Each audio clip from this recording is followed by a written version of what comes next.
Hi guys, welcome back to the mobility and stability blog. Today we're going to be going over some movements that you've learned already earlier in the week or last week with our videos. Some of them will be brand new. Either way, the rep scheme that I want you to follow is written right below the video on the blog. So we're going to start today off with some jump roping. I didn't bring a jump rope to jump around in my office, but I'm sure you understand how to do it. I want you to do either 50 double unders if you have double unders, or 2 minutes worth of double unders, or singles. Whatever takes you longer. I want you to get through 2 minutes or as many double unders as you have in 2 minutes. Nice, easy pace. Don't rush it. If you don't have doubles, just singles. All we're trying to do is get the shoulders moving and get some blood flow to them. Okay? Up next, we can go right back to the pass-throughs, the progressive pass-throughs, which you guys learned yesterday. So remember, you want to start off nice and wide. Shoulders come up to the ears. The pipe goes over the head and comes right back over. You don't have regular PVC pipe. You can grab a standard broomstick, use a towel, whatever you have, you can make this work. As you get better and better and better, you're going to inch your hands in a little bit, and you're going to get closer until you reach that sticking point. And remember, if you have tape measure, try to measure the distance between your hands. Every time we do this, it should be getting a little bit closer. Even if we're talking about fractions of an inch, eventually you should be a little bit closer. So those are your progressive pass-throughs. The next thing that we're going to talk about is what we call a static pullover. So maybe come over here with the camera, come a little bit closer for me, please. For a static pullover, we use a foam roller, and I like to use a kettlebell. A lot of people will use a barbell. The reason I choose a kettlebell over a barbell is because the kettlebell grip is much smaller. It forces us to go to full abduction overhead in this range of motion, which is far more difficult than keeping your arms out nice and wide. The static pullovers are meant to work your thoracic spine as well as your shoulders. So what we're going to do is we're going to get on the ground. We're going to set ourselves up so that our roller falls right into the top of the thoracic spine where our curve is most rounded, right? This is going to go to the apex of the curve in the thoracic spine. Then I want you to reach back and grab your kettlebell. And then all we're going to do is sink our hips down. Okay, so it's important that what you don't do here is I don't want you just to roll forward, right? Just rolling forward on the roller will force you just to be stretching your shoulders and putting load through your chest and the front of your arms that I don't want you to have. So again, the key is you're going to get the roller goes onto the back. You grab your kettlebell with two hands, extend your elbows all the way. Hips are in the air, and then you're going to just drive your hips down into the floor while letting that rib cage expand, letting your thoracic spine expand, and you're going to hold that for anywhere from 10 to 15 seconds.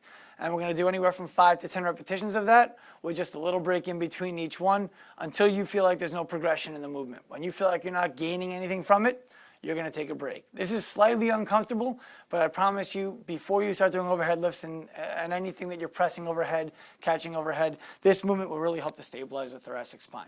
Okay, so up next, what we're going to do is we're going to move over to some passive stuff for the hips and for the ankle. So let's come on all the way in.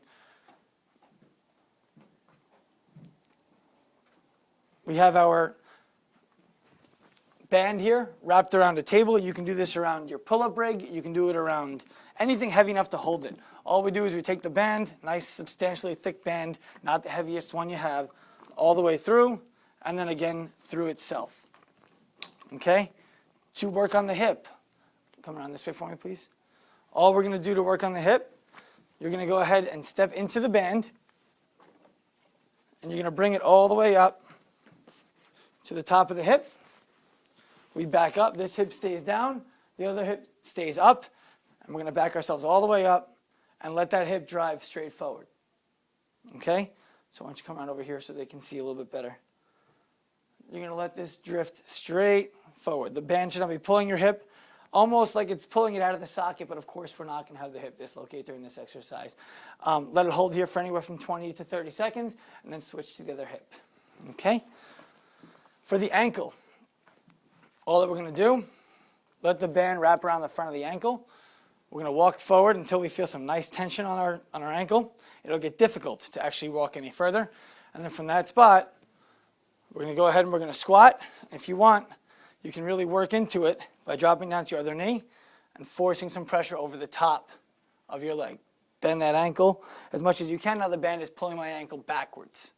Okay, so we're getting some distraction of the ankle. This will release some of the pressure that you have built up from all the heavy explosive landing that you're doing with your Olympic lifting.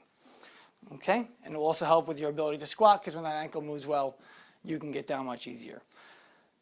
And in the blog, you'll see that I wrote down inchworms. I actually did this out of order. The inchworms were supposed to be after the static holds, but an inchworm looks like this. It's a great way to warm up the shoulders, great way to warm up the hips and the hamstrings and the thoracic spine at the same time. All we're going to do, reach down to the floors if you're trying to touch your toes. If you can't get there, that's okay. You're just going to fall to your hands nice and gently, and then we're going to walk our hands out as far as we possibly can so that we're in a nice long plank position. Then you're going to walk your feet up towards your hands. And then we do it again, all the way out. This is going to put some stress on your abdominals, right? So your abdominals are going to be working because they're going to be lengthening under tension. Your shoulders are going to be working because they're getting compressed and lengthened under tension. And your hips are doing the same. So this is a great way to get your entire core all the way through the extremities warmed up for a workout. Overhead, pushing movements, anything that you're doing that involves the anterior chain, those walking inchworms are great. Until next time, thanks for watching.